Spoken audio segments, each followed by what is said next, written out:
Suzanne, I know the last time that you were in clinic, we talked about what you might have, and I mentioned that if all the tests came back negative, that one of the possibilities was that this was ALS. And I have to say that, unfortunately, no more treatable disease came up, and I believe that you have ALS, also known as Lou Gehrig's disease.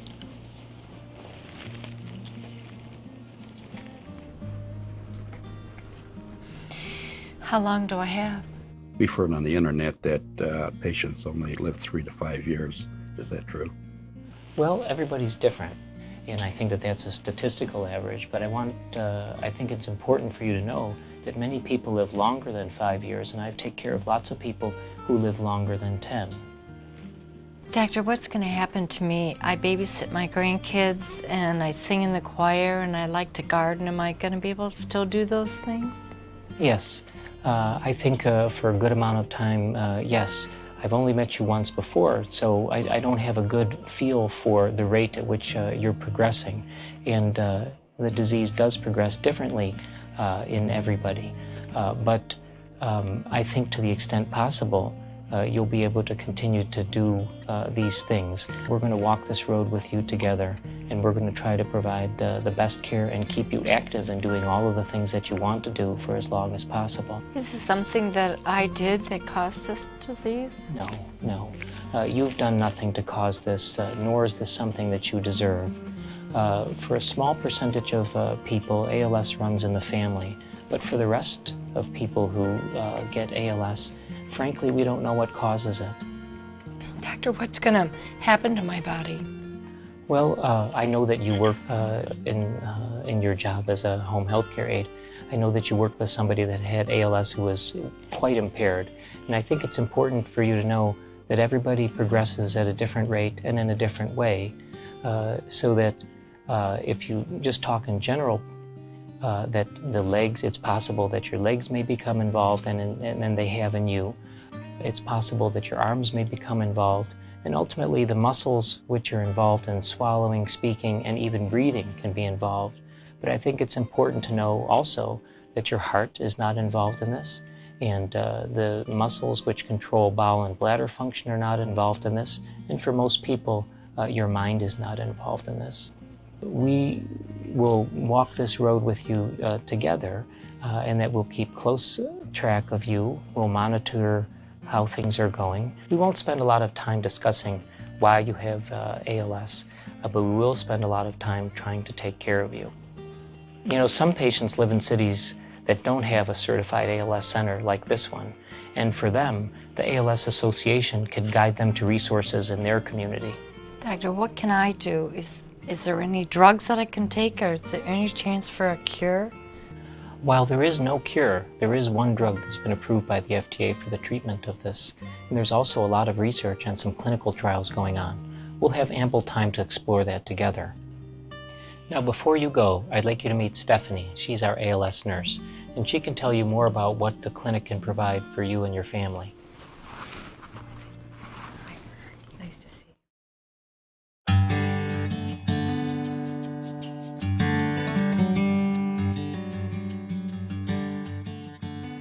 Hi, Kathy. It's great to see you.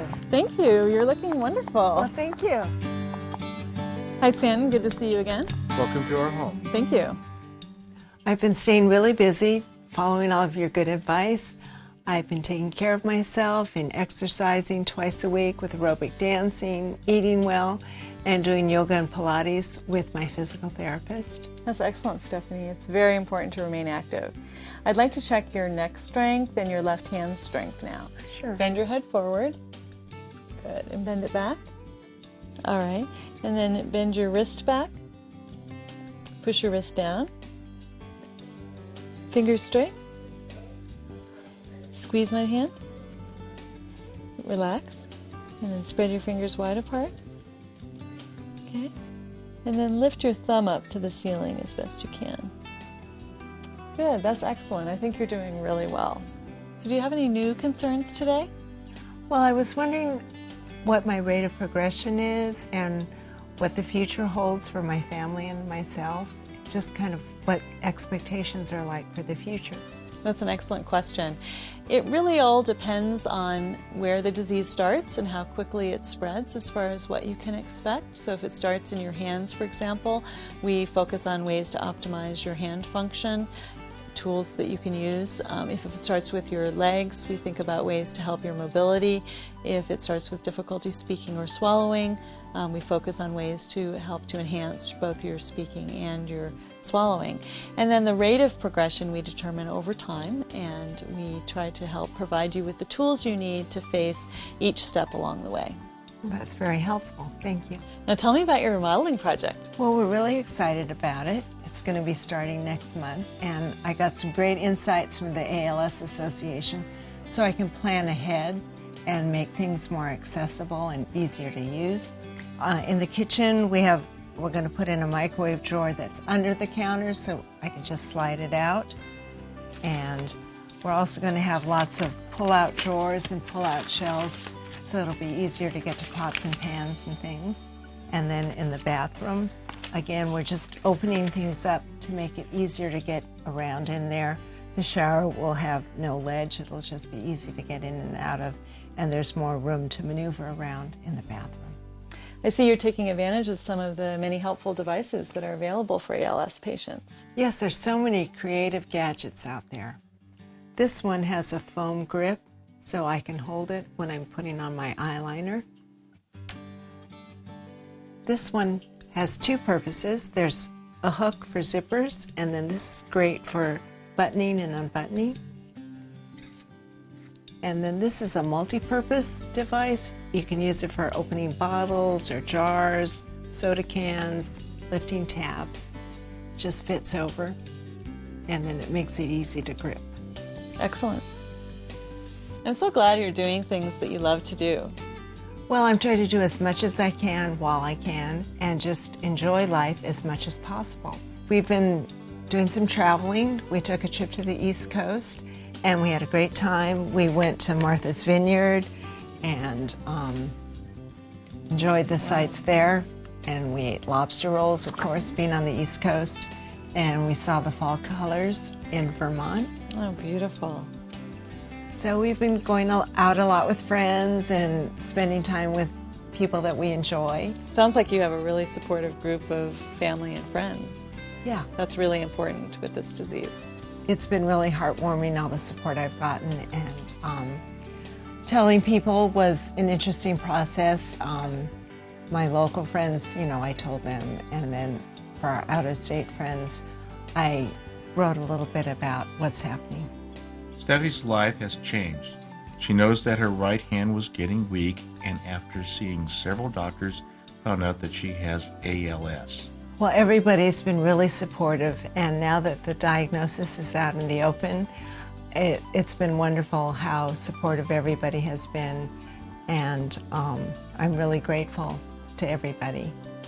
That's wonderful. Well, I think if you just keep doing the things you love, stay active, and follow the treatment suggestions we have for you, you'll continue to do very well. Well, thank you, and it's nice to know that I'm not alone.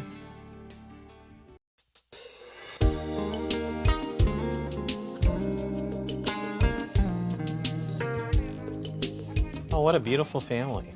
Yes, the whole family come much closer together since my diagnosis with ALS.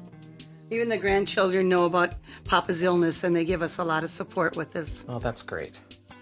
I do remember meeting you in January of 2008 when you were first diagnosed with ALS. I came over to talk a little bit about ALS, and I ended up staying for dinner. Oh, it was so nice to meet you and learn a little bit more about the ALS Association. It was great to know that we had a place to turn to and also meet other families that were going through this illness. Each chapter of the ALS Association is different, and every chapter has different resources, but we all strive to support people living with Lou Gehrig's disease have a fuller, richer life. Nick, how has the ALS Association support group been helpful to you? Well, the ALS Association support group has been a great help to us because we've been able to make new friends and meet people in different stages of the disease. Connecting with other families to share information about ALS is very important. Of course, it's very important as well to get good medical care. Yes, we know we're so lucky to have a certified ALS center in our city. We know that not everybody does. But with or without a center, I can honestly say the ALS Association is a great source for learning about medical professionals who understand ALS. You're right, Nick. Every chapter has information about medical professionals in their community. Many chapters also have a medical equipment loan program like we have here to lend medical equipment you may need to live with ALS. Oh yes, I've taken advantage of that. My walker, for instance, and I borrowed a power wheelchair when I took the family to Disneyland. Oh, that was fun. And the family's been involved with the Walk to Defeat ALS also. The ALS Association has helped us, and we want to help the ALS Association too. It's really a give and take.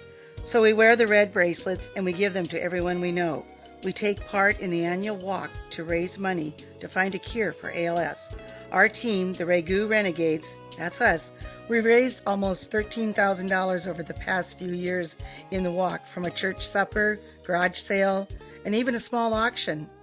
That's amazing. It's sometimes like having another family, isn't it? It really is. With the ALS Association and its wonderful people and all the services, you learn very quickly. You're not alone. You are not alone. You are not alone. You're not alone. You're not alone. You're not alone. You are not alone. You're not alone. And you'll never be alone.